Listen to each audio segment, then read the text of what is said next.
সাংবাদিক আবেদ খান ও এস নেহাল আহমেদের দাবি করা ধানমন্ডির ৩০০ কোটি টাকার বাড়ির মালিক সরকার। সকালে প্রধান বিচারপতির নেতৃত্বাধীন ৩ সদস্যের আপিল বেঞ্চ এ রায় দেন। এ রায়ের ফলে দীর্ঘ ৫০ বছরের আইনি লড়াই শেষে বাড়িটি বুঝে পেল সরকার।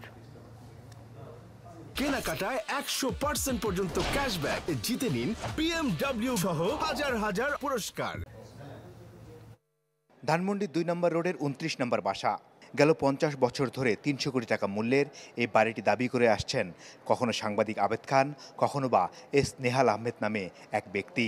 তবে সরকার বরাবরই দাবি করে আসছে এই জমিটি পরিত্যক্ত সম্পত্তি। জমিটির মালিকানা দাবি করে একাধিক রিট করায় ২০২২ সালে এক রায়ে সাংবাদিক আবেদ খানকে ১০,০০০ টাকা জরিমানা করেন হাইকোর্ট। সেই সাথে জমিটি পরিত্যক্ত সম্পত্তি ঘোষণা করে সরকারের অনুকূলে রায় দেওয়া হয়। সেই রায়ের বিরুদ্ধে আপিল করেন এস নেহাল। তবে আর আইনি পথে হাঁটেননি আবেদ খান।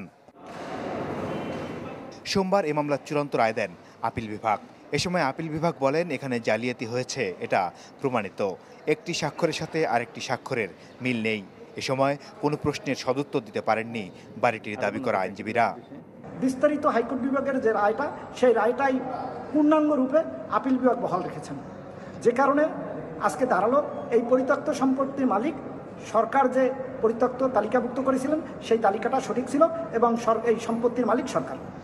এ রায়ের ফলে দীর্ঘ ৫০ বছরের আইনি লড়াই শেষে জমিটি বুঝে পেল সরকার। এই সম্পত্তি নিয়ে প্রায় দীর্ঘ ৫০ বছরের যে জটিলতা, ১৯৭২ সালে সরকার অ্যাবান্ডন ঘোষণা করে এবং গেজেট হয় ১৯৮৬ সালে। সো এই দীর্ঘ প্রায় ৫০ বছরের যে ডিসপিউট, এই ডিসপিউটের আজকে পরিসমাপ্তি হলো মনে হচ্ছে।